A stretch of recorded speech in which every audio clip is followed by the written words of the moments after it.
देखो बेटा अज असी करन लगे इंकलाइंड प्लेन बारे। तुहानूं मैं उस दिन भी दस्सिया सी इंकलाइंड प्लेन का कि अगर कोई प्लेन इंकलाइंड है horizontally at an angle alpha and if a weight of mass w kg weight is hanged or is put on the inclined plane, then there will be a reaction which is perpendicular to the plane and it will make same angle alpha with the w. So it will be equals to w cos alpha and it will be equals to w sin alpha अगर आप w ਨੂੰ break करिए components ਦੇ ਵਿੱਚ। ठीक है, आ w cos alpha है w sin alpha।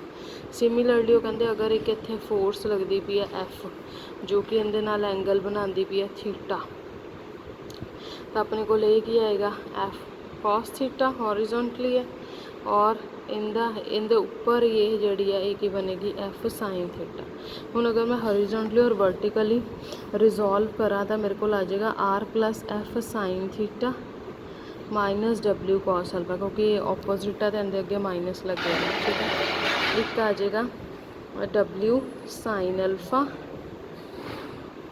Minus F cos theta, यही आएगा।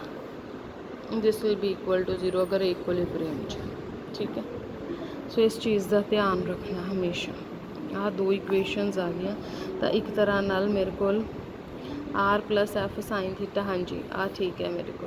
Okay, so W sine alpha is equal to F cos theta आ जाएगा। सो जो भी इन्हों सॉल्व करके देखो आ वाली चीज़ यही बनती भी है, तो you will have f w sin alpha upon cos theta. We also have this f is equal to w sin alpha upon cos theta। ठीक है, r will be equal to जो मैं f की इहदे वैल्यू फिल करूँगी solve करन तो बाद r will be equal to w cos of theta plus alpha by cos theta।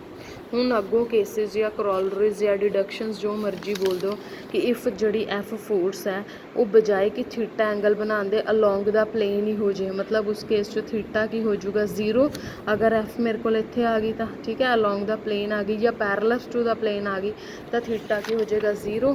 In that case we will put theta equals to 0, so we get F is equal to W sine alpha, R is equal to W cos alpha. ठीक है, when F is equal to W sine alpha हुणे least कदों होगी, force will be least. जिमें कई बार ना statement आ जाता how much minimum force should be applied to get the required result. Minimum का मतलब इनकी वैल्यू मिनीमम कदों आएगी जो नीचे वाले की मैक्सीमम वैल्यू है, क्योंकि जिन्ना डिनोमीनेटर बड़ा होंगे उन्नी ही वैल्यू जी छोटी आती है। That implies when cos theta is 1 and when cos theta is 1 when theta is 0। ठीक है, अब इनका मतलब अगर लीस्ट फोर्स लगानी है that should be along the plane. उस तो बाद है कि अगर फोर्स एफ जी है हॉरिजॉन्टली एक्ट करे, हॉरिजॉन्टली मतलब बजाए कि इत्थे एफ जी है वो इत्थे आ जाए, इन दैट केस की होएगा theta will be equals to alpha but with negative sign. ठीक है, तो उस केस एफ की वैल्यू आ गई डब्ल्यू टैन अल्फा और आर की वैल्यू आ गई डब्ल्यू सीकेंड अल्फा। या तो उन्हें फॉर्मूले याद रख लो, नहीं फॉर्मूला याद रखना फिर हर बार डायग्राम बना के तुहानूं निकालना पेगा। जिवें आ particle of mass 50 kg weight is placed on a smooth inclined plane of inclination 30 degree to the plane, find the force acting parallel to the plane and acting horizontally to keep the particle in equilibrium। हुण देखो इत्थे तुहाडे कोल W दे place ते की दिता होया 50 kg wait, inclination की दिती हुई है 30 डिग्री। हुण मैं दो तरह की फोर्स निकालनी है, एक निकालनी है अलॉन्ग द प्लेन और एक निकालनी है मैं हॉरिजॉन्टली टू द प्लेन। ठीक है, उनके लिए हुण असीं फॉर्मूले हुणे ही निकाले है।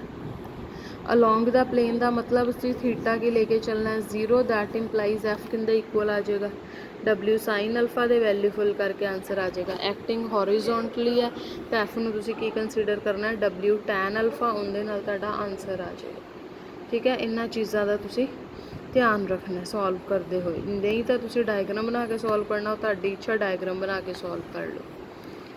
ठीक है। उस तो नैक्सट है, a body is sustained on a smooth inclined plane by the two forces each equal to half of the weight in magnitude, one acting horizontally and other acting along the plane. वो कहते एक body है smooth ਇੰਕਲਾइंड plane ਤੇ ਰੱਖੀ ਹੋਈ ਹੈ, ਪਰ ਇੰਕਲਾइंड plane ਤੇ ਬॉडी ਨੀਚੇ ਆਉਣ ਦੀ ਕੋਸ਼ਿਸ਼ ਕਰੂਗੀ, ਬਟ ਬॉडी ਨੂੰ ਦੋ ਫੋਰਸਿਸ ਨੇ ਹੋਲਡ ਕਰਕੇ ਰੱਖਿਆ ਹੋਇਆ, ਔਰ ਉਹ ਦੋਨੋਂ ਫੋਰਸਿਸ ਕੀ ਹੈ, ਜਿੰਨਾ ਬॉडी ਦਾ weight ਹੈ ਉਹਦਾ ਹਾਫ ਆਫ ਦਾ weight।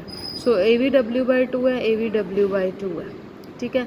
एक अलोंग द प्लेन एक्ट करती पई है, एक हॉरिजोंटली एक्ट करती पई है, ठीक है।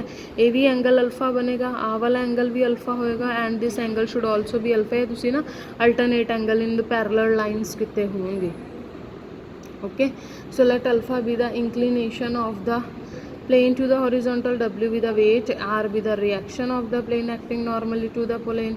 The body is in equilibrium under the action of these forces. First, W weight W acting vertically downward, force W/2 acting horizontally and R reaction of the plane, ठीक है। ਹੁਣ अगर मैं सारिया फोर्सिस रिजोल्व करनिया शुरू करा तो सब तो पहला अगर मैं सपोज करो वर्टिकल ही लैनी है, एक आ गया W और एक आ गया सॉरी R, इधर मेरे को आ गया W cos अल्फा,